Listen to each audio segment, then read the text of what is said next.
नमस्कार दोस्तों, उम्मीद करता हूँ आप सब बिल्कुल ठीक होंगे। आज की इस खास क्लास को देखने के लिए आप सभी बिल्कुल तैयार होंगे। जितने ऐसे बच्चे हैं क्लास के अंदर आए हैं, आप सभी का बहुत-बहुत स्वागत है। चलिए क्लास को स्टार्ट करते हैं। बहुत कमाल की क्लास जिसके अंदर आप सभी लोग आए हैं, तो ये भी कमाल की बात है। एक अच्छे दिन की शुरुआत होते हुए, ठीक है? और जय महाकाल, जय महाकाल।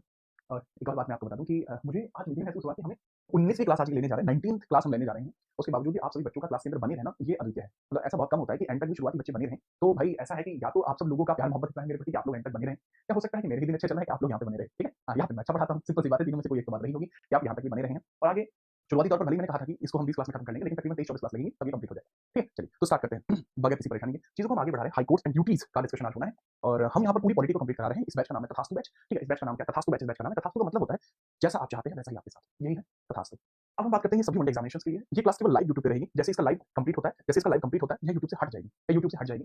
लाइव में रहती है, 11:30 बजे चलती है। क्लास को स्टार्ट करते हैं। ठीक है? चलिए, माहौल वाली क्रिएट करते हैं। मैं आपको हल्का सा यहाँ पर डिस्कशन दे देना चाहूँगा। डिस्कशन क्या है? डिस्कशन आपको ये देखने को मिलता है जैसे ये है इंडियन पॉलिटी है और इसके अंदर हम पोर्शन काफ़ी आगे तक बढ़ चुके हैं। संविधान के अंतर्गत पार्ट 6वां हम यहाँ पर कंप्लीट कर चुके हैं। पार्ट 6 यहाँ पर कंप्लीट हो चुका है। पार्ट 6 है, अभी पार्ट 6 कंप्लीट नहीं हुआ है। पार्ट 6 के 2 खंड कंप्लीट हो चुके हैं। पार्ट 6 की अगर हम बात करते हैं, आर्टिकल 152 से लेके 237 तक यह चलता है और इसके अंदर जो कंप्लीट हम कर चुके हैं, ठीक है, आर्टिकल 213 तक बात कंप्लीट हो चुकी है। आज का टॉपिक है हमारा high court. Today's topic is high court. High court. आज का विषय क्या है? वो हाई कोर्ट है। क्या है? हाई कोर्ट है, जिसके बारे में आज हम चर्चा करने वाले हैं। यानी हाई कोर्ट की हम चर्चा आज यहाँ पर करने वाले हैं। हाई कोर्ट की चर्चा यहाँ पर करने वाले हैं और तगड़े लेवल पर बात करेंगे। ठीक है? चलिए स्टार्ट करते हैं। मुझे नहीं लगता कि इसमें कोई समस्या होगी। आज हम इस चीज़ की शुरुआत करेंगे, इंडियन पॉलिटी। ठीक है? ओके, पहले मैं इंडियन पॉलिटी को खत्म करूँगा, देन इसी प्रकार से आपकी हिस्ट्री भी लाइव चलेगी, देन आपकी ज्योग्राफी भी लाइव चलेगी, देन आपकी इको भी लाइव चलेगी और इसके अलावा ये दोनों सब्जेक्ट बहुत जल्दी ही आपके फ्री भी हो जाएंगे यूट्यूब पर, लेकिन वो रिकॉर्डेड रहेंगे। वो जल्दी ही आने वाला है पोर्शन। वो जल्दी, उसके लिए समय निकाल रहा हूँ मैं, दिन दिन समय निकाल रहा हूँ। रोज रिकॉर्डिंग करता हूँ मैं इसके लिए, 30 मिनट की, 40 मिनट की, जितना भी समय मिलता है उसके लिए रिकॉर्डिंग करता चलता हूँ। ठीक है? आगे बात करते हैं। ठीक है? चलिए, नहीं वो बनने नहीं है, आज के लिए ऑफ खाली स्टार्ट करते हैं। चलिए चर्चा करते हैं। अब हम हल्के से कुछ पेजेस हैं, इनको डिलीट करते हैं, आगे बढ़ते हैं। आज की क्लास का आउटपुट बहुत ज्यादा है। ठीक है? तो आप ना आज की क्लास को पहले लाइक कर दीजिए आप सब, क्योंकि आउटपुट आज की क्लास से काफी ज्यादा है। आज की क्लास का आउटपुट बहुत ज़्यादा है। तो यहाँ से आज की क्लास आपकी स्टार्ट हो रही है। इंडियन हाई कोर्ट सिस्टम, एक कंप्लीट एनालिसिस होगा इसके अंतर्गत, एक complete analysis for competitive exams हम बात करेंगे। तो जैसा आप सभी जानते हैं, ये जो क्लास होती है ना, ये हर एक एग्जाम के लिए पर्याप्त है, अपने आप में परिपूर्ण क्लास है। इसमें लगे हुए अशोक स्तंभ है, इस बात का प्रदर्शन है कि यहाँ पर मैं इस क्लास को कंडक्ट करा रहा हूँ। ठीक है? चलिए, लीजिए स्टार्ट करते हैं। यह कैसे-कैसे होता है? सर, विषय और भाग का विवरण हम करते हैं। पहले किस भाग में है, किस तरीके का विषय इसका है। सर, भाग 6 के अंतर्गत आपको भारत के अंदर जो हाई कोर्ट्स आपको देखने को मिलते हैं, these are under part 6। Part 6 के अंतर्गत आपके हाई कोर्ट आपको देखने को मिलते हैं, अंडर पार्ट 6। अंडर पार्ट 6 आपको देखने को मिलते हैं। पार्ट 6 के तीसरे खंड में आपको ये देखने को मिलेंगे। अनुच्छेद की सीमा की बात करें, अनुच्छेद 214 से लेकर अनुच्छेद 237 तक इनका विस्तृत अध्ययन है। मैं तो इन अनुच्छेदों को पढ़ने के बाद संविधान का भाग 6 पूरी तरीके से संपन्न हो जाएगा और ये एग्जाम में आपके बार-बार आते हैं। ठीक है? चलिए, आगे हम बात करते हैं अगले सवाल की। लीजिए थोड़ी-थोड़ी बातों समझते हैं। एक बच्चा बहुत देर से कमेंट कर रहा है, आप यूपीएससी की पीडीएफ नहीं दे रहे हो। चच्चा, आज पीडीएफ डल जाएगी, डट जाओ। ठीक है? 2-3 दिन से मेरा शेड्यूल बहुत ऊपर-नीचे चल रहा है, जिस वजह से आपकी पीडीएफ नहीं मिल पाई। आपको छोटा-सा अंदाजा अगर ना हो तो मैं बता दूं, सैटरडे में मैंने यूट्यूब के साथ क्लासेस ली हैं। ओनली ऑन यूट्यूब के साथ क्लासेस थी और बैच के अंदर तो हमेशा जितनी होती हैं उतनी थी। तो भाई साहब, थोड़ा-सा हमारे ऊपर जो होता है ना, थोड़ा-सा समझदारी दिखाना, वो दिखाइए। आज डल जाएंगी। अब यहाँ पे टॉपिक आ जाए। ठीक है? चलो हम स्टार्ट करते हैं यहाँ पर। इन अनुच्छेदों को पढ़ने के बाद संविधान का भाग 6 पूरी तरीके से संपन्न हो जाएगा। ये बात यहाँ पर रहती है। हम इसको संपन्न नहीं करते। देखो, सबसे पहले हम बात करते हैं इसके अंतर्गत ही आपके हाई कोर्ट बनते कैसे हैं। ठीक है? इसके अंतर्गत हाई कोर्ट आपके बनते कैसे हैं, उसकी हम थोड़ी-सी ज़रूरत करते हैं। ये 1764 में होता है आपका battle of Buxar. Supreme court से हाई कोर्ट तक का सफर कैसे तय किया जाता है। हालाँकि ये तो आप पहले ही पढ़ चुके हैं, सुप्रीम कोर्ट से हाई कोर्ट तक का सफर कैसे तय किया जाता है, ये तो आप पढ़ चुके हैं। बट फिर भी ये एक क्विक रिवीजन हो जाएगा, जो आपके लिए चीज़ों को थोड़ा क्लियर कर देगा। ये आपके लिए थोड़ा क्विक रिवीजन हो जाएगा, जो आपके लिए चीज़ों को थोड़ा क्लियर कर देगा। क्विक रिवीजन है। ठीक है? ऐतिहासिक पृष्ठभूमि की हम बात करते हैं, मतलब कि हिस्टोरिकल बैकग्राउंड की चर्चा हम कर लेते हैं यहाँ पर। हिस्टोरिकल बैकग्राउंड की चर्चा कर लेते हैं। हिस्टोरिकल बैकग्राउंड की चर्चा कर लेते हैं। हिस्टोरिकल बैकग्राउंड की चर्चा थोड़ी-सी यहाँ हो जाएगी। जैसे अगर मैं हिस्टोरिकल बैकग्राउंड की चर्चा करता हूँ, तो 1764 में बक्सर के युद्ध के बाद 1764 में बक्सर के युद्ध के बाद अंग्रेजों ने बिहार, उड़ीसा और बंगाल के दीवानी अधिकार हासिल किए। जैसे ही आपकी 1764 में बक्सर का युद्ध हो जाता है डन, इसके बाद अंग्रेजों ने क्या काम करा, बिहार, उड़ीसा और बंगाल के दीवानी क्षेत्र हासिल किए थे। ये कैसे हासिल किए थे? बाय बाय किसके माध्यम से किए थे? सर, इलाहाबाद संधि। By 1765 Allahabad treaty. By 1765 Allahabad treaty. Allahabad संधि के बाद से इनको यह चीज़ें प्राप्त हुई हैं। इलाहाबाद संधि के बाद इनको ये चीज़ें प्राप्त हुई हैं, जो मैं मॉडर्न हिस्ट्री में पढ़ाता हूँ। ठीक है? नेक्स्ट, इसके बाद रेगुलेटिंग एक्ट आता है। कानून को रेगुलेट करने के लिए इसको विनियामक अधिनियम बोला जाता है हिंदी में। विनियामक एक्ट आपका आता है और विनियामक एक्ट के माध्यम से पहली बार सुप्रीम कोर्ट 1774 में कलकत्ता में बनता है। जजों की संख्या इसमें कितनी रहती है बच्चे? 3+1 की संख्या रहती है। 3 इसके अंदर होते हैं अन्य जज, 1 होता है इसके अंदर मुख्य जज, अलीदा इन पे 1 होता है और बचे हुए 3 होते हैं हाइट, लेमेस्टर और चैम्बर्स। मतलब अपना दूर-दराज के क्षेत्र जैसे कश्मीर, दक्षिण भारत में न्याय पाना कठिन था, इसलिए स्थानीय स्तर पर भी कोर्ट की मांग उठने लगी। इसकी वजह से, इसी की वजह से मतलब क्या होता क्या है कि कोर्ट कोलकाता में तो बन गया, लेकिन जो बाकी के क्षेत्र हैं, बाकी के क्षेत्र वहां पर डिमांड होने लगी, बाकी के क्षेत्रों में डिमांड होने लगी कि भैया जो बाकी के क्षेत्र है उसके अंदर भी तो बनाइए। तो वहां के लिए छोटे-छोटे दीवानी अदालतें बनाई जाने लगी। एक अदालत वहां दीवानी अदालत बना दी, एक अदालत वहां फौजदारी अदालत बना दी, बहुत छोटे लेवल पे वो काम करती है। ठीक है? और 1857 की क्रांति के बाद न्यायिक व्यवस्था को मजबूत करने के लिए प्रांतों में हाईकोर्ट बनने का मुद्दा उठने लगा। आफ्टर द 1857 1857 की क्रांति के अंतर्गत, क्योंकि यहाँ पर स्थायी शासन की शुरुआत होती है, जिस कारण से भारतीय लोगों ने अपने लिए न्यायाधिकरण की मांग करनी शुरू कर दी। देखो, 1857 के बाद क्या होता है, सर, कंपनी प्रशासन समाप्त हुआ, कंपनी का प्रशासन होता है समाप्त, कंपनी प्रशासन समाप्त होता है, प्रशासन समाप्त हुआ, कंपनी का प्रशासन पूरी तरीके से समाप्त हुआ, क्राउन का रूल यहाँ से शुरू हुआ, क्राउन रूल यहाँ से शुरू हुआ, शाही रूल, क्राउन शासन शुरू हुआ। जैसे ही क्राउन का शासन शुरू होता है, उसके तुरंत बाद क्या होता है, जैसे ही क्राउन रूल यहाँ से स्टार्ट होता है, इसके तुरंत बाद लोगों की मेंटालिटी क्लियर हो जाती है, क्योंकि अब क्राउन रूल चल रहा है। लोगों की मेंटालिटी इस स्तर पर क्लियर होती है, क्योंकि अब क्राउन रूल चल रहा है, तो हमें समझना होगा कि क्राउन रूल को हम किस तरीके से पूर्ण करें, किस तरीके से क्राउन रूल को पूर्ण करें। तो क्राउन रूल को पूर्ण करने के लिए, इसको क्राउन रूल को पूर्ण करने के लिए यहाँ दिक्कतें शुरू होंगी, प्रारंभ हुई। लोगों ने मांग की कि भाई हमारे यहाँ पर कार्यकारी है, हमारे यहाँ विधायी है, तो हमारे यहाँ न्यायपालिका क्यों नहीं है, हमारे यहाँ न्यायपालिका भी बना दो। तो न्यायपालिका के लिए डिमांड शुरू हुई। तब जाकर हमारे यहाँ पहली बार न्यायपालिका की स्थापना की जाती है। तो सबसे पहले भारतीय उच्च न्यायालय अधिनियम और पहले हाईकोर्ट कैसे-कैसे बनते हैं। मैं बड़े प्यार से इस वाले पॉइंट को समझाऊंगा कि होता ऐसा नहीं है, जैसा आपको लग रहा है कि ऐसा नहीं हुआ। इसके अंदर बदलाव आए, वो बदलाव मैं समझाता हूँ। वो बदलाव मैं थोड़े से आपको पहले समझाता हूँ। ऐसा नहीं है कि हवा में कोर्ट नहीं बनते। कोर्ट सभा में नहीं बनते। बताता हूँ, देखो 1861 का एक अधिनियम पहले आया, इस अधिनियम की वजह से बहुत सारी चीजें क्लियर हुई। ये 1861 का अधिनियम है, जिसको बोला जाता है इंडियन हाई कोर्ट एक्ट। 1861 में आपको देखने को मिलता है, 1861 में आता है आपका एक इंडियन हाई कोर्ट एक्ट आता है, इंडियन हाई कोर्ट एक्ट आता है, हाई कोर्ट एक्ट आता है। बच्चे हिंदी वाले बच्चे इसको ध्यानपूर्वक लिख लेंगे, भारतीय हाई कोर्ट अधिनियम आता है। आता कब है सर ये आता है आपका 1861। इसके माध्यम से क्या होता है, इंडियन हाई कोर्ट एक्ट के माध्यम से क्या होता है, भारत के 3 सुप्रीम कोर्ट रद्द हो जाते हैं, भारत के 3 सुप्रीम कोर्ट रद्द हो जाते हैं। 3 सुप्रीम कोर्ट क्या होता है, 3 सुप्रीम कोर्ट रद्द हो जाते हैं, रद्द हो गए। और भारत के जो 3 सुप्रीम कोर्ट रद्द हुए हैं उनके बारे में हल्की सी चर्चा करिए, कौन-कौन से हैं। तो कलकत्ता के अंदर सुप्रीम कोर्ट बना था, वो रद्द हो गया, कलकत्ता एससी बंद हुआ, ये बना था 1774 में। मद्रास वाला बंद हुआ, मद्रास वाला कब बना था, 1800 में। बॉम्बे वाला कब बना था, बॉम्बे वाला 1823 में। ये तीनों ही तीनों बंद हो गए, ये तीनों के तीनों आपके बंद हो गए। मैं रिपीट करता हूं इन बातों को कि 3 हाई कोर्ट यहां पर बने हुए थे और ये तीनों ही रद्द हो जाते, कलकत्ता का भी रद्द हुआ, मद्रास का भी और बॉम्बे का भी।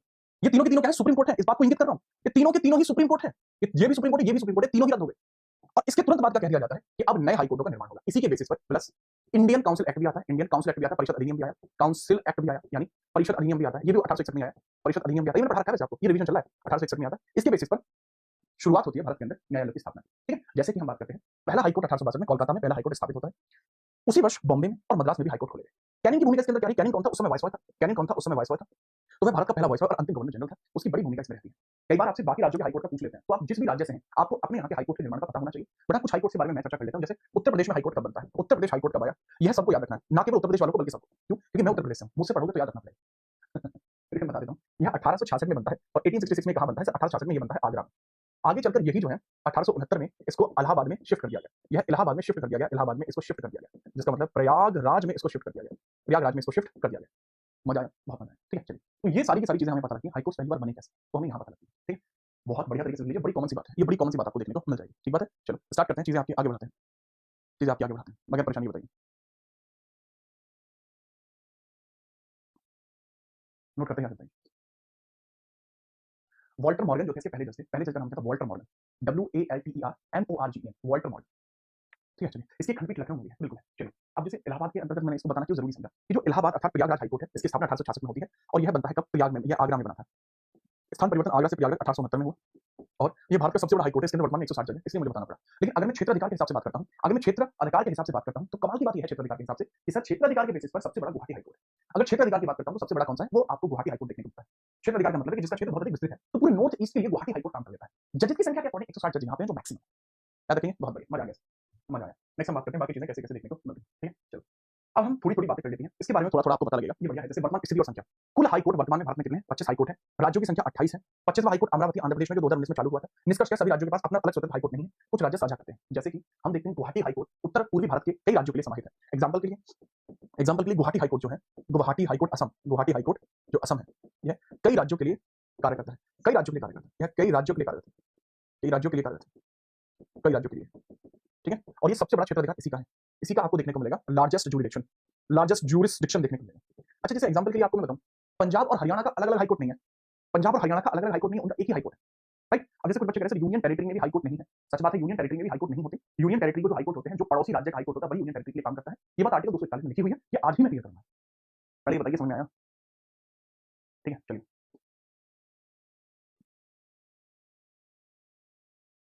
ठीक है, समझ में आई? चलिए, ओके, आगे हम बात करते हैं। नेक्स्ट हम चर्चा की बात करते हैं कि अब हम इससे रिलेटेड आर्टिकल्स की थोड़ी सी चर्चा कर लेते हैं, शायद वो आर्टिकल्स आपके लिए पर्याप्त रहेंगे, अच्छे आर्टिकल्स रहेंगे। तो आर्टिकल्स का जो विस्तार हाईकोर्ट्स के लिए देखने को मिलता है, देखो यहाँ पर समझना, सुप्रीम कोर्ट के लिए टोटल आर्टिकल्स कितने हैं, तो सुप्रीम कोर्ट के लिए टोटल आर्टिकल्स देखने को मिलते हैं आर्टिकल 124 से लेकर आर्टिकल 147 तक, राइट। वहीं हम हाईकोर्ट के आर्टिकल्स की बात करते हैं आर्टिकल 214 से लेकर आर्टिकल 247 तक, 237, अरे यार ये क्या ध्यान है, 214 से लेकर 237। ठीक बात, ये थोड़ा सा इनका एक्सप्लेनेशन रहता है। अब मैं चर्चा करता हूं, आर्टिकल 214 कहता है राज्यों के लिए हाईकोर्ट का होना, इसमें प्रोविजन दिया गया प्रत्येक राज्य के लिए हाईकोर्ट होगा। याद रखने की ट्रिक है, सुप्रीम कोर्ट बनाम हाईकोर्ट, सुप्रीम कोर्ट आर्टिकल 124 है और ये 214 है, इसमें रिप्लेसमेंट कर देते हैं, या फिर 124 में आप नवासी जोड़ दीजिए तो भी आपका सही आएगा। ठीक है, अगर आपको आर्टिकल 124 याद है, इसको या तो आप इसकी क्रम संख्या को उल्टा कर लें या इसमें नवासी जोड़ दें, जो ट्रिक आपको याद रह जाए। अगर इसमें आप नवासी भी जोड़ देंगे, जो कि आपकी ट्रिक होती है, बड़ी कारगर ट्रिक होती है, तो या तो आप इसमें नवासी जोड़ दीजिए तो आपको ये आ जाएगा, नवासी नहीं जोड़ते तो आप इसके टर्म्स को उल्टा कर लीजिए तो भी यही आएगा। यह राज्यों के लिए हाईकोर्ट का होना, प्रत्येक राज्य के लिए हाईकोर्ट होगा। देयर शैल बी, इंग्लिश में इसको लिखेंगे, there shall be high court for each state, there shall be high court for each state, प्रत्येक राज्य के लिए हाईकोर्ट का होना, प्रत्येक राज्य के लिए हाईकोर्ट का होना। मजा आया? सर क्या दिल्ली का खुद का हाईकोर्ट है? हाँ, दिल्ली का खुद का हाईकोर्ट है। एक बच्चे का डाउट है, क्या दिल्ली का खुद का हाईकोर्ट है? हाँ, दिल्ली का खुद का हाईकोर्ट है। यह कब बना था वो मैं बता सकता हूं आपको। दिल्ली का खुद का हाईकोर्ट जो बनता है वो 1966 में बनता है। दिल्ली का खुद का हाईकोर्ट 1966 में बना था। एक बच्चे को डाउट है, वो डाउट को क्लियर किया, डाउट। जी हाँ, दिल्ली का खुद का हाईकोर्ट है, दिल्ली हाईकोर्ट अपना सेम है और ये 1966 में बना था, 1966 में बना था दिल्ली हाईकोर्ट, याद रखना। मेरे ख्याल से आपको यहाँ पर भी मैं बता पाया हूँ। ये आपका प्रोविजन है जो आर्टिकल 214 के थ्रू क्लियर होता है, आपके दिमाग में आ गया होगा। लेकिन यहाँ एक बहुत ही क्लियर पॉइंटर बताता है कि प्रत्येक राज्य के लिए हाईकोर्ट होगा, there shall be high court for each state. Sir ये लिखा हुआ है, लेकिन अभी आपने बताया कि हर एक राज्य में हाईकोर्ट नहीं। तो सर क्या यह इस आर्टिकल का उल्लंघन नहीं हुआ? अभी मैंने पीछे आपको बताया कि 28 राज्य हैं और 25 हाईकोर्ट है। इसका मतलब क्या है? हर एक राज्य में हाईकोर्ट नहीं है। तो सर यहाँ पे अगर ऐसा लिखा हुआ है तो ये जो प्रोविजन है इसका उल्लंघन हो गया। तो इसके उल्लंघन को हम कैसे बचाएं? आप इस उल्लंघन को कुछ इस प्रकार से बचाएंगे कि 7वें संविधान संशोधन 1956 में साझा हाईकोर्ट का कॉन्सेप्ट आया था। इसको क्या बोलते हैं? जॉइंट हाईकोर्ट का कॉन्सेप्ट आता है। जॉइंट हाईकोर्ट का आपका कॉन्सेप्ट आता है। इसका प्रमुख प्रावधान क्या था कि संसद कानून बनाकर 2 या 2 से अधिक राज्यों या केंद्र शासित प्रदेशों के लिए एक ही हाईकोर्ट स्थापित कर सकता है। तो 214 के ए में आपका शामिल हुआ और इसको 214 के प्रथम भी आप मान सकते हैं। 214 के प्रथम में भी आप मान सकते हैं। उदाहरण के लिए जैसे गुवाहाटी हाईकोर्ट असम, नागालैंड, मिजोरम और अरुणाचल प्रदेश 4 के लिए काम करता है। यह शक्ति केवल संसद के पास है कि वह किसी को इस प्रकार से नियुक्त कर दे। ये किसकी power? This is power of parliament. This is power of parliament कि वो ऐसा कोई काम करे। ये पावर ऑफ पार्लियामेंट आपको देखने को मिलती है कि वो इस प्रकार से करते हैं। हाँ, राष्ट्रपति की कंसेंट की जरूरत इसमें पड़ेगी ही पड़ेगी। तो 7वां संविधान संशोधन 1956 में जो जॉइंट हाईकोर्ट का कॉन्सेप्ट लेके आता है, आर्टिकल 214 का ए या आर्टिकल 214 का प्रथम, ये इस बारे में चर्चा करता है। मजा आ गया। मुझे काफी अच्छा लगता है ये वाला हाईकोर्ट से ही पता लगता है। अब जैसे गुवाहाटी हाईकोर्ट है, ये बांग्लादेश है, ये नहीं है, ये है गुवाहाटी हाईकोर्ट, यहाँ पर है गुवाहाटी। तो ये कई क्षेत्रों के लिए है, अरुणाचल प्रदेश के लिए है, असम के लिए है, राइट? ये आपका कौन सा है? So that is Mizoram, that is Mizoram. Mizoram आपको देखने को मिल जाएगा and that is Nagaland, Nagaland आपको देखने को मिल जाएगा, नागालैंड आपको देखने को मिल जाएगा। याद रखिए। तो इस तरीके से कॉन्सेप्ट क्लियर कर दिए जाते हैं और काफी अच्छी चीजें आपको मिल जाती हैं। आगे बात करते हैं अगला। केंद्र शासित प्रदेशों का न्याय क्षेत्र भी आपका होता है, केंद्र शासित प्रदेशों का न्याय क्षेत्र भी होता है। दिल्ली, अच्छा ये वाली चीज हम आर्टिकल 241 में पढ़ेंगे, तो इसको हम तभी देखेंगे, यहाँ रखने की जरूरत नहीं है। इसको मैं आर्टिकल 241 में पढ़ाऊंगा, इस वजह से मैं इसको यहाँ से उड़ा दे रहा हूँ, ठीक है? इसको हम उड़ा देते हैं, ये लीजिए उड़ा दें, कोई जरूरत नहीं है। अब हम बात करते हैं आर्टिकल 215। ये बहुत जरूरी मोस्ट इंपोर्टेंट आर्टिकल्स में से एक है। This is most important article. एक सवाल पूछ लेता हूं मैं आपसे कि सुप्रीम कोर्ट भी एक कोर्ट ऑफ रिकॉर्ड है, ये किस जगह लिखा हुआ है? एक सवाल पूछा जाता है कि supreme court is also called as court of record, ये बात कहां लिखी गई है? मतलब एक चीज लिखी जाती है कि supreme court is court of record. Supreme court क्या है? कोर्ट ऑफ रिकॉर्ड है। कोर्ट ऑफ रिकॉर्ड है, रिकॉर्ड है। ये बात कहां लिखी गई है? कि सुप्रीम कोर्ट भी एक अभिलेख न्यायालय है। अभिलेख न्यायालय है, न्यायालय है सुप्रीम कोर्ट भी। तो ये बात आपकी कहां पर लिखी गई है कि सुप्रीम कोर्ट भी एक कोर्ट ऑफ रिकॉर्ड है? ये बात कहां लिखी गई है? बताइए। देखो, हाई कोर्ट एक कोर्ट ऑफ रिकॉर्ड होगा, ये बात कहां लिखी गई है? सुप्रीम कोर्ट भी एक कोर्ट ऑफ रिकॉर्ड होगा, ये बात कहां लिखी गई है? अगर हम आर्टिकल 129 देखते हैं, 129 देखते हैं, तो हमें पता लगता है कि सुप्रीम कोर्ट भी एक कोर्ट ऑफ रिकॉर्ड है। इसका मतलब क्या होता है? अगर सुप्रीम कोर्ट ने कोई डिसीजन दिया, तो वो भविष्य में किसी अन्य न्यायालय के लिए आधार बन पाएगा, लेकिन वो उससे निचले स्तर के होने चाहिए।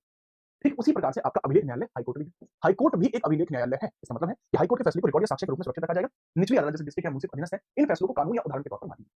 अपनाना। यदि कोई इन फैसलों को नहीं मानता, तो हाईकोर्ट के पास दंड देने की शक्ति है। अपील क्या है? हाईकोर्ट के फैसले के विरुद्ध सुप्रीम कोर्ट में अपील की जा सकती है। ये अपीलेट जुरिडिक्शंस की चर्चा की जाती है। बट कोर्ट ऑफ रिकॉर्ड होने का सही तात्पर्य वो आपको यही देखने को मिलता है। इसी का मतलब है कि this is court of record. मजा आया? ऐसे धीमे-धीमे पढ़ाने में कितना मजा आता है। वाह जी वाह! बल्लू 10 अक्टूबर रात के 10:30 बजे। बल्लू तुम्हारी जेल से फटा। शौक है मुझे इस चीज़ का, बदमाशी। चलिए कमाल की बात है। कोर्ट ऑफ रिकॉर्ड की चर्चा मैंने की और आप बहुत अच्छे प्रकार से समझ पाए। आर्टिकल 216 बात करता है एक हाई कोर्ट की स्थापना। एक हाई कोर्ट का गठन कैसे होता है, इसके बारे में बात करता है कि जैसे आपका हाई कोर्ट होगा, उसी हिसाब से इसकी चर्चा की जाएगी। जैसे अब हम चर्चा करते हैं, आर्टिकल 216 आपको बताता है हाई कोर्ट का गठन के बारे में, एस्टैब्लिशमेंट ऑफ हाई कोर्ट की बात करता है। एस्टैब्लिशमेंट ऑफ हाई कोर्ट ये बात करता है, एस्टैब्लिशमेंट ऑफ हाई कोर्ट की चर्चा करता है। एस्टैब्लिशमेंट ऑफ हाई कोर्ट की चर्चा करता है। एस्टैब्लिशमेंट ऑफ हाई कोर्ट की चर्चा करता है, मतलब हाई कोर्ट का गठन, एस्टैब्लिशमेंट। संरचना देख लीजिए, स्ट्रक्चर कैसी है। एक मुख्य न्यायाधीश और अन्य न्यायाधीश होंगे, मतलब एक तो होगा मुख्य न्यायाधीश, एक तो होगा चीफ जस्टिस, बाकी कुछ होंगे इसके साथ में एडिशनल जजेस होंगे। ठीक है, एक तो होगा जो आपका chief justice of high court CJH होगा, इसके अलावा कुछ अदर होंगे। और ये जो अदर यानी अन्य होते हैं, संविधान में न्यायाधीशों का कोई निश्चित संख्या तय नहीं हाई कोर्ट में। ये किस पर निर्भर करते हैं? सर ये निर्भर जो करता है, ये निर्भर जो करता है अदर जजेस का होना, निर्भर किस पर करता है? निर्भर करता है जनसंख्या पर। जनसंख्या पर निर्भर करता है। जनसंख्या पर निर्भर करता है। जनसंख्या पर निर्भर करता है, राइट? शक्ति किसके पास है? पावर किसके पास है? संख्या को बढ़ाने की या घटाने की शक्ति किसके पास है? राष्ट्रपति जनसंख्या और केसों के बोर्ड के आधार पर संख्या घटा या बढ़ा सकते हैं, लेकिन राष्ट्रपति सलाह किससे लेंगे इस चीज के लिए? राष्ट्रपति सलाह के तौर पर ही काम करेंगे। राष्ट्रपति सलाह लेंगे, चीफ जस्टिस ऑफ इंडिया से सलाह लेनी पड़ती है, तब जाकर राष्ट्रपति इनकी संख्या को बढ़ा या इनकी संख्या को घटा सकते हैं। न्यूनतम जजेस की बात करता हूं कि मिनिमम जजेस आपको कहां देखने को मिलते हैं? मिनिमम जजेस आपको कहां देखने को मिलते हैं? मिनिमम जज आपको कहां देखने को मिलेंगे वो भी बता दीजिए। बताओ, न्यूनतम जज आपको कहां देखने को मिलते हैं? सिक्किम हाईकोर्ट में सबसे कम 3 जज आपको देखने को मिलते हैं। सिक्किम हाईकोर्ट है सिक्किम, इसमें न्यूनतम 3 जजेस आपको देखने को मिलेंगे सिक्किम में। तो जो सिक्किम आपको हाईकोर्ट देखने को मिलता है, सिक्किम हाईकोर्ट, तो सिक्किम हाईकोर्ट में सबसे कम 3 जजेस हैं। सिक्किम हाईकोर्ट में सबसे कम 3 जजेस देखने को मिलते हैं। ठीक बात? जी हाँ। सिक्किम हाईकोर्ट में सबसे कम 3 जजेस देखने को मिलते हैं सिक्किम में। जजेस की संख्या कितनी? 3 जजेस आपको देखने को मिलते हैं। ठीक बात? ओके। तो इसके तौर पर भी आप थोड़ा-सा याद रखेंगे कि भाई सिक्किम के अंतर्गत इस प्रकार से चीजें देखने को मिलती हैं और सबसे ज्यादा कहां देखने को मिलता है? उत्तर प्रदेश में 160। पॉपुलेशन ज्यादा, इस वजह से लोग ज्यादा। सिक्किम में पॉपुलेशन कम, इस वजह से जजेस भी कम। ठीक है? बहुत मजा आया, अद्भुत, मजा। This is Sikkim by the way, this is Sikkim by the way. ये सिक्किम ही है। सिक्किम में जजों की संख्या ही आपको 3 बताई गई है। सिक्किम में और सिक्किम में जजों की संख्या 3 बताई गई। ठीक है, चलिए। मजा आया, बहुत बढ़िया। मैक्सिमम जज मैं बता चुका हूं, मैक्सिमम जज आपको देखने को मिलते हैं यूपी में। मैक्सिमम जज आपको देखने को मिलते हैं यूपी में। तो यूपी में है जो कितने 160 जो मैक्सिमम है। ये आर्टिकल 216। देन अगर हम बात करें इनकी नियुक्ति कैसे होती है, वो आर्टिकल 216 में बताया गया कि इनकी नियुक्ति कैसे होती है। ठीक है, चलिए पंडित जी नोट करके बताएं आर्टिकल 216। ये अपॉइंटमेंट और टेन्योर की बात करता है। ये अपॉइंटमेंट कैसे होगा और टेन्योर कैसे होगा। देखो, अगर मैं आर्टिकल 217 को समझाऊं तो ये अपॉइंटमेंट की चर्चा करता है, अपॉइंटमेंट की चर्चा करता है और साथ में चर्चा करता है टेन्योर की। ये टेन्योर कैसे होगा, अपॉइंटमेंट कैसे होगा। तो नियुक्ति और अपॉइंटमेंट की चर्चा करता है। नियुक्ति मुख्य न्यायाधीश चीफ जस्टिस ऑफ इंडिया और अन्य सभी न्यायाधीशों की नियुक्ति राष्ट्रपति के द्वारा की जाती है। तो प्रेसिडेंट अपॉइंट करता है सबको। सुप्रीम कोर्ट में प्रेसिडेंट करता है, यहाँ भी प्रेसिडेंट दिख रही है। किसके द्वारा होती है भाई? प्रेसिडेंट। अब प्रेसिडेंट सलाह किससे लेता है? सर राष्ट्रपति नियुक्ति करते समय सलाह लेता है सीजीआई से, राज्यपाल से, हाईकोर्ट के मुख्य न्यायाधीश से सलाह लेता है। साधारण शब्दों में यह भी कहा जाता है कि राष्ट्रपति सलाह लेता है कोलेजियम से। कोलेजियम से सलाह लेता है। एक्जेक्टली कोलेजियम सलाह नहीं देती, कोलेजियम राष्ट्रपति को नाम देती है। कि जैसे मान लीजिए चलो यूपी में है और मैं यूपी के अंतर्गत तकरीबन तकरीबन 7 साल से यूपी के जो हाईकोर्ट है उसके अंदर एडवोकेट का काम कर रहा हूँ 7 साल से। तो कॉलेजियम क्या करेगी, कॉलेजियम मेरा नाम राष्ट्रपति को सजेस्ट कर देगी, यहाँ राणा साहब को आप जज बना दीजिए हाईकोर्ट। अब राष्ट्रपति को जो कॉलेजियम के द्वारा मेरा नाम दिया जाएगा तो राष्ट्रपति क्या करेगा, वो सीजीआई को भेजेगा कि भाई ऐसे बात है, कॉलेजियम ने मुझे ये नाम दिया है। सीजीआई कहेगा यार बढ़िया छोड़े, राणा तो बहुत बढ़िया आदमी है, मिला कुछ नहीं, चलिए ठीक है। राज्यपाल भी कहेगा कि हाँ जी इनका रुतबा बरकरार है, वकालत भी जारी है, और सिलेक्शन की बात प्रेसिडेंट की बारी है, और हाईकोर्ट के वोकेनरी तो कहेगा कोई दिक्कत नहीं है, अपनी है, ठीक ठाक काम है इनका भी। तो बस और 999 प्लस कॉलेजियम के द्वारा दिए हुए नाम को इन तीनों की एडवाइस के ऊपर निर्भर रखते हुए राष्ट्रपति नियुक्त कर देगा। राइट, चलो अब पॉइंट आता है कि इनका टेन्योर कितना रहेगा, इनका टेन्योर कितना हो सकता है। सर इनका जो टेन्योर है वो रहता है 62 वर्ष की आयु। पहले ये 60 था लेकिन अब ये 62 है। कब हुआ, 15वें संविधान संशोधन के माध्यम से हुआ था। 15th संशोधन जब हुआ 1963 में, 15वां संविधान संशोधन जब 1963 में हुआ, उसके माध्यम से आपने देखा यह कुछ इस तरीके से होगा। मजा आया, बहुत बढ़िया, ये कुछ ऐसे रहा है, बहुत सही बहुत सही। अब हम बात करते हैं इसके आगे क्या पॉइंटर्स हैं। राष्ट्रपति को मैंने बताया कॉलेजियम जो प्रणाली है, कॉलेजियम जो प्रणाली है ये कब बनती है। सर कॉलेजियम प्रणाली बनती है 1993 में, कॉलेजियम में सुधार 1998 में किया गया, 2014 में कॉलेजियम भर्ती की गई, 2015 में अक्टूबर के महीने में इसको पुनः बहाल किया गया।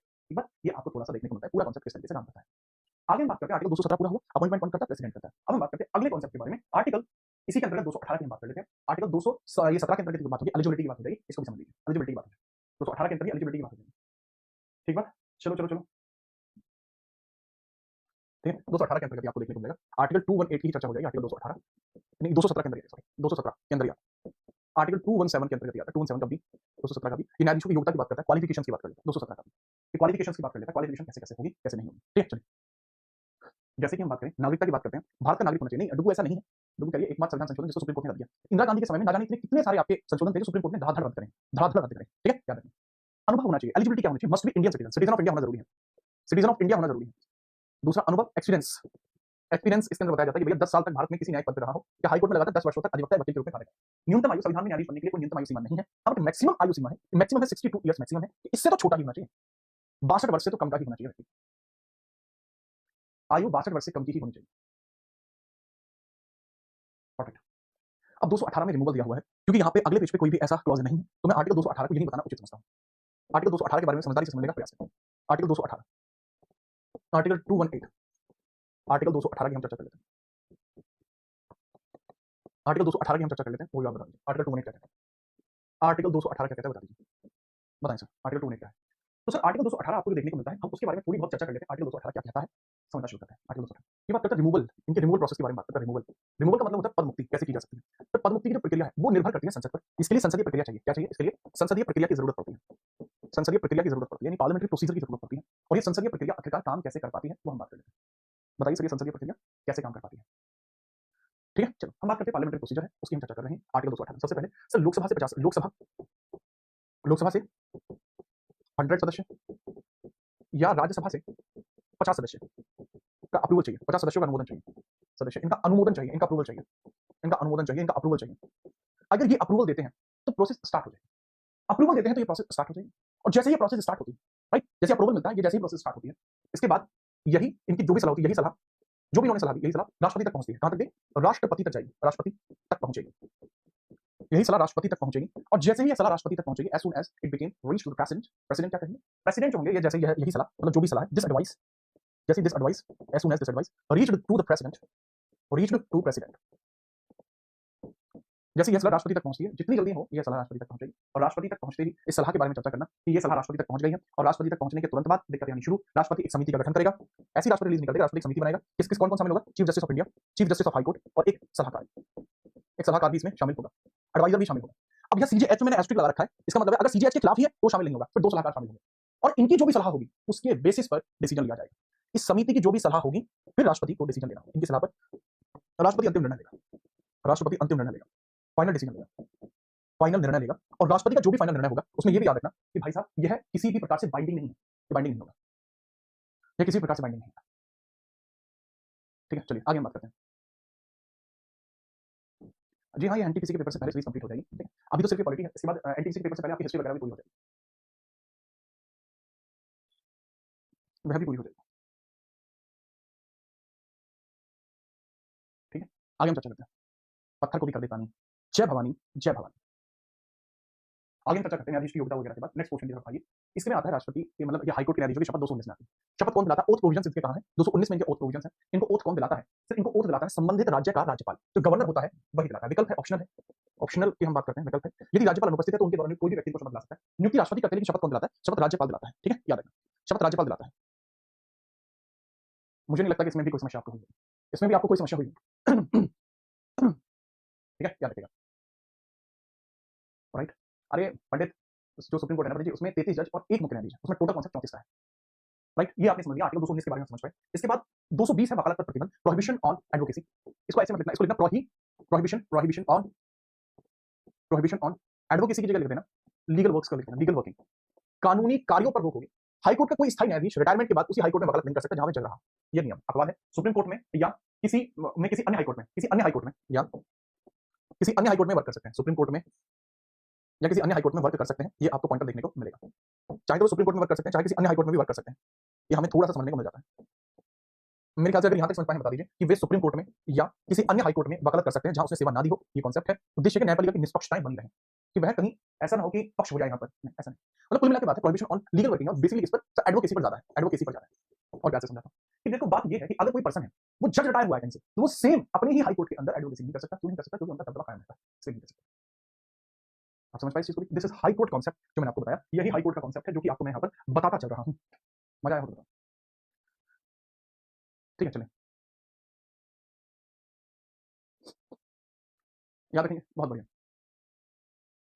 आगे हम चर्चा कर लेते हैं 221 के अंतर्गत इनके वेतन पेंशन के बारे में। मतलब वैसे तो ये शर्तें होती हैं, बट फिर भी हम देख लेते हैं इनकी शर्तें क्या होती हैं। ठीक है, चलो इनकी शर्तें क्या होती हैं? वेतन और पेंशन, यानी इनकी सैलरी, पेंशन और कंडीशंस की चर्चा की गई। सैलरी पेंशन की चर्चा कर लेते हैं, 221 में ये बात आती है, 221 में यह चर्चा आती है, राइट। अब थोड़ा सा इसके बारे में बात कर लेते हैं। 221 में इनकी सैलरी 2.5 के मतलब 2.5 लाख रुपए इनको मिलते हैं। अन्य न्यायाधीशों का वेतन 225 मिलता है। और अगर मैं बात करता हूँ वेतन का स्रोत है राज्य की संचित निधि से, राज्य की संचित निधि से इनका वेतन जाता है, बट पेंशन भारत की संचित निधि से जाता है। ये मैंने पहले भी क्लियर किया ये वाला पॉइंट कि हाईकोर्टों के जजों का वेतन ये राज्य संचित निधि से जाता है, जबकि इनकी पेंशन आपकी भारत की संचित निधि से जाती है। ये भी यूपीएससी में आया हुआ सवाल है, इस वजह से मैं इसको बार-बार डेलिबरेटली लिखवा रहा हूं। इसी वजह से मैं इसको बार-बार डेलिबरेटली इनको पूरा करके लिखवा रहा हूं। ठीक है, चलिए अब एनटीपीसी के लिए आज शाम को सभी लॉन्च होगी। एनटीपीसी सीरीज की टाइमिंग का सोच रहा हूं, बस टाइमिंग क्या हो जाए, टाइमिंग मैच नहीं हो रही है, टाइम मुझे नहीं मिल रहा है, मैं तो ले सकता हूं क्लास और भी। ठीक याद रखना, इस वित्तीय आपातकाल 360 को छोड़कर इनके वेतन में कोई कटौती नहीं हो सकती, इनके वेतन में कोई कटौती नहीं की जा सकती। अगर हम आर्टिकल 360 को छोड़ दें, अगर हम आर्टिकल 360 को छोड़ दें, इफ वी जस्ट लाइक अगर हम आर्टिकल 360 को छोड़ देते हैं, तो ऐसी परिस्थिति में इनके वेतन में कोई कटौती नहीं हो सकती, इनके वेतन में कोई कटौती नहीं हो सकती, कोई रिडक्शन इनके वेतन में आपको देखने को नहीं मिलेगी।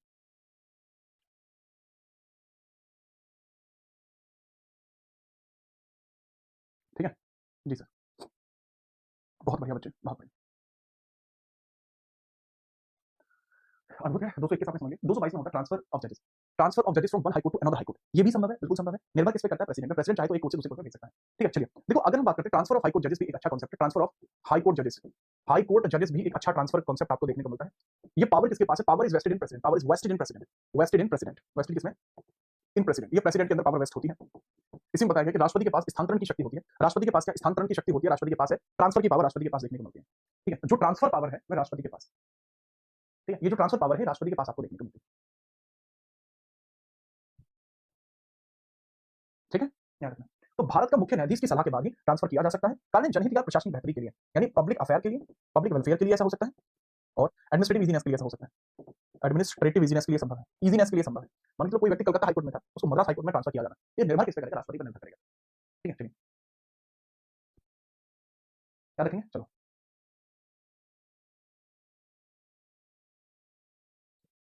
ये भी आपको समझ आया होगा। जीडी के इकोनॉमिक्स क्लास आ जाएगी भाई, पहला वो क्लास भी आ जाएगी। मैंने आपको बता दिया कि ट्रांसफर ऑफ जजेस कैसे होता है। देन हम बात करते हैं आर्टिकल 223, 224 एक और 224। 224 भी आपको देखने को मिलता है। आर्टिकल 224 यहाँ मैं बता दूंगा, मैं बताता हूँ जरा। इसके अंदर जैसे 223 है, इसके अंदर कार्यकारी मुख्य न्यायाधीश, ये बिल्कुल ऐसे होता है जैसे आर्टिकल 126 होता है। इसका मतलब क्या है कि यदि मुख्य न्यायाधीश का पद रिक्त है या वह अनुपस्थित है, तो राष्ट्रपति किसी वरिष्ठ न्यायाधीश को कार्यकारी मुख्य न्यायाधीश नियुक्त कर सकता है हाईकोर्ट में। मतलब अगर सीजेएच जो है, सीजेएच है, या तो ये एब्सेंट है या इनकी सीट वेकेंट है, तो इनके स्थान पर, सीजेएच के स्थान पर एक दूसरा व्यक्ति बैठ जाता है, दूसरा व्यक्ति आपका तब इस पर बैठ जाता है। मैंने बहुत बढ़िया तरीके से बताया है कि अगर chief justice of high court absent है या इनकी सीट वेकेंट है, तो इनके स्थान पर एग्जीक्यूटिव, तो इनके स्थान पर एग्जीक्यूटिव, इनके स्थान पर एक एग्जीक्यूटिव चीफ जस्ट एग्जीक्यूटिव आपका जज बैठता है, एग्जीक्यूटिव जज इनके स्थान पर बैठ जाता है, एग्जीक्यूटिव जज इनके स्थान पर बैठ जाता है। देन हम बात करते हैं आर्टिकल 224, फिर इसको समझिए, आर्टिकल 224 को समझ लेते हैं, चर्चा करते हैं। 224 में क्या बताया जाता है? अगर अन्य जज अनुपस्थित हो, अन्य जज अनुपस्थित हो, अन्य जज अनुपस्थित हो, एब्सेंट हो, या एब्सेंट ना हो के वर्कलोड बढ़ जाए, या फिर और वर्कलोड बढ़ जाता है, या फिर वर्कलोड बढ़ जाए, लोगों के ऊपर वर्कलोड बढ़ जाता है, जज के ऊपर, या आप समझिए हाईकोर्ट पर वर्कलोड बढ़ जाता है, तो ऐसी परिस्थिति में क्या होता है? तब तब ऐसी परिस्थिति में क्या होगा सर? तब आपके जो है ना, इनको बोलते हैं एडिशनल जज, उनको यहाँ नियुक्त किया जाता है। तब एडिशनल जजेस को यहाँ अपॉइंट किया जाएगा, तब एडिशनल जज अपॉइंट होंगे, एडिशनल जज अपॉइंट होते हैं, जज नियुक्त होंगे, ठीक है, याद रखना। अब इन जजों को क्या कहा जाता है, जो एडिशनल जज नियुक्त होते हैं इनको अतिरिक्त बोला जाता है, अतिरिक्त जज इनको बोला जाता है, अतिरिक्त जज इनको बोला जाता है, अतिरिक्त जज इनको बोला जाता है, एडिशनल जज इनको बोला जाता है। ये 224 है, ये 223 है। एक 224 ए भी होता है, ये बात करता है सेवानिवृत्त जज, यानी रिटायर्ड जज होता है, एक रिटायर्ड जज होता है। ये क्या करते हैं, काम का कुछ बढ़ने पर रिटायर हो चुके जजों को अस्थायी अवधि के लिए नियुक्त किया जाता है, जैसे एडहॉक होते हैं ना, एडहॉक होते हैं, हाँ ये भी अपॉइंट होते हैं, रिटायरमेंट, रिटायर्ड जज आपके अपॉइंट हो जाते हैं, वो भी होते हैं, ठीक है। चलिए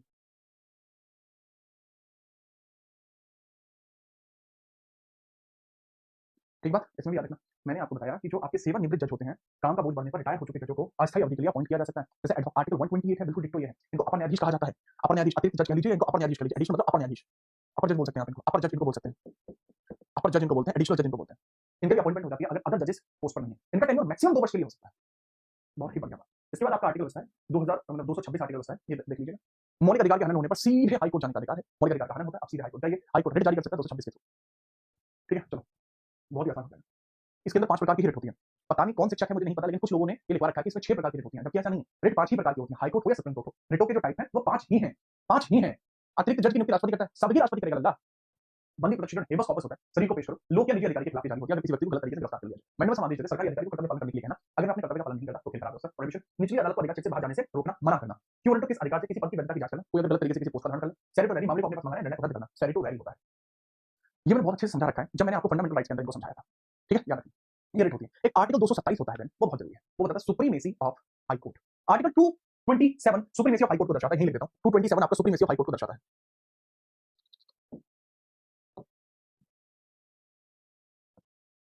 मैं समझा रहा हूं कि आपका जो आर्टिकल 227 है इसकी मैं चर्चा कर रहा हूं। आर्टिकल 227 किस बारे में चर्चा करता है, आर्टिकल 227, आर्टिकल 227 का हिसाब किताब बिल्कुल न्यारा है। आर्टिकल 227 का केवल एक ही कहना है, आर्टिकल 227 का केवल एक ही कहना है, और वो आर्टिकल 227 का कहना क्या है, तो जी आर्टिकल 227 का कहना ये होता है बेसिकली, इसमें ये लिखा होता है आर्टिकल 227 में कि जो हाई कोर्ट होगा, कि जो हाई कोर्ट होगा वो भी सुप्रीम होगा, आपने समझा, इसको सुप्रीमेसी ऑफ हाई कोर्ट बोला जाता है। हाई कोर्ट की सर्वोच्चता, हाई कोर्ट की सर्वोच्चता आपको देखने को मिलेगी, सर्वोच्चता। एक राज्य के अधीन सभी कोर्ट हाई कोर्ट के निर्णय को मानेंगे, एक राज्य के अधीन सभी कोर्ट, एक राज्य के अधीन, एक राज्य के अधीन सभी कोर्ट, सभी कोर्ट हाई कोर्ट के निर्णय को मानेंगे, हाई कोर्ट के निर्णय को मानेंगे, को मानेंगे, हाई कोर्ट के निर्णय को मानेंगे। तो हाई कोर्ट की सर्वोच्चता आपको यही देखने को मिलती है, हाई कोर्ट की सर्वोच्चता आपको यही देखने को मिलती है कि भैया इनके निर्णय को मानना इनकी जिम्मेदारी बन जाती है, इनके निर्णय को मानना इनकी जिम्मेदारी बन जाती है, इनके निर्णय को मानना ही मानना पड़ेगा। सुप्रीमेसी हाई कोर्ट की रहेगी ही रहेगी, समझ लीजिएगा, ये हाई कोर्ट की सुप्रीमेसी रहेगी ही रहेगी,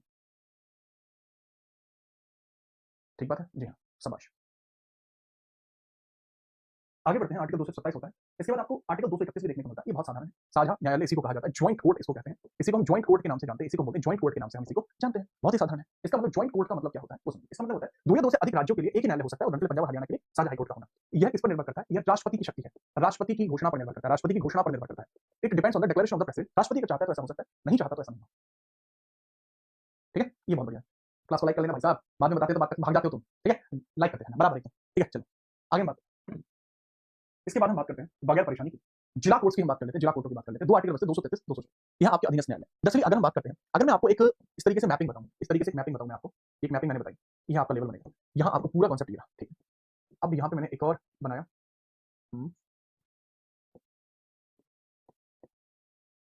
अच्छा ये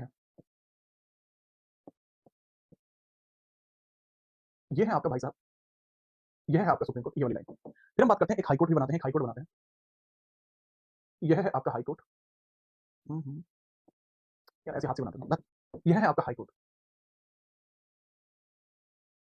ठीक है, ये स्ट्रक्चर बहुत ध्यान से बना रहा हूं मैं। यहाँ आपका शुरू होता है अधीनस्थ न्यायालय, यहाँ इसको इस तरीके से बनाए जाने का उद्देश्य क्या है मेरा, उद्देश्य यह है कि अगर मैं सुप्रीम कोर्ट की बात करता हूँ, सुप्रीम कोर्ट, तो सुप्रीम कोर्ट का क्षेत्र अधिकार क्या पूरे भारत पर है, हाई कोर्ट का क्षेत्र अधिकार कहां तक है, हाई कोर्ट का ब्लैक वाला हाई कोर्ट है, तो हाई कोर्ट का क्षेत्र अधिकार कहां तक है, तो हाई कोर्ट का पूरे राज्य पे है। इसके बाद आता है अधीनस्थ न्यायालय, इसके बाद आता है अधीनस्थ न्यायालय, अधीनस्थ, तो अधीनस्थ न्यायालय का जो आपका विस्तार है, अधीनस्थ का एडिशनल का जो विस्तार है वो कहां तक है, एडिशनल का विस्तार आपको देखने को मिलता है सर, यह पूरे इस एरिया में देखने को मिलेगा अधीनस्थ न्यायालय का विस्तार, जो केवल राज्य के अधीन होता है, हाई कोर्ट के भी अधीन होता है। तो यह कुछ इसी प्रकार से देखने को मिलता है कि सुप्रीम कोर्ट के नीचे हाई कोर्ट, हाई कोर्ट के नीचे अधीनस्थ न्यायालय, और ये अधीनस्थ न्यायालय ऐसे काम करता है। ये वाला ही हिस्सा आपको देखने को मिलता है अधीनस्थ न्यायालय, ये वाला ही हिस्सा आपको यहाँ देखने को मिलता है अधीनस्थ न्यायालय। पॉइंट ऑफ अंडरस्टैंडिंग बच्चे यहाँ पर ये हो जाता है कि इसके अंदर आपका डिस्ट्रिक्ट कोर्ट, तहसील कोर्ट, ये सब इसी के अंदर आते हैं, तो हम इसी की बात कर रहे हैं, ये अधीनस्थ न्यायालय की चर्चा यहाँ पर की गई। तो जिला न्यायालय के न्यायाधीशों की नियुक्ति बहुत ही आसान है, तहसील कोर्ट, फैमिली कोर्ट, सदर अदालत, ठीक है, ये सब के सब इसी के अंतर्गत आते हैं और इसी की यहाँ पर चर्चा चल रही है, इसके बारे में समझते चलिए, बताते हैं।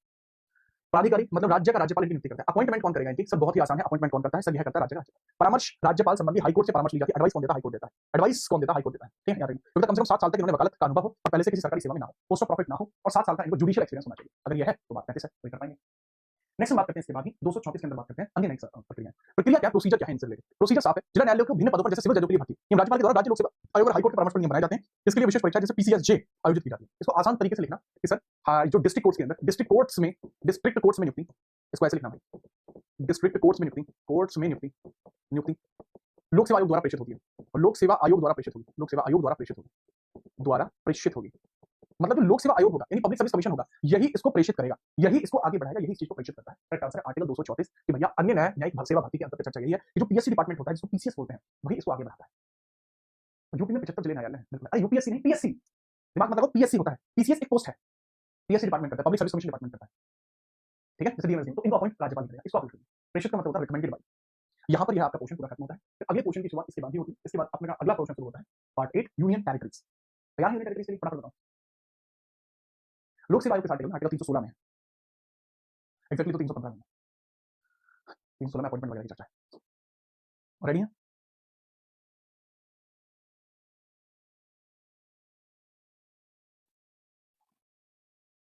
पीसीएस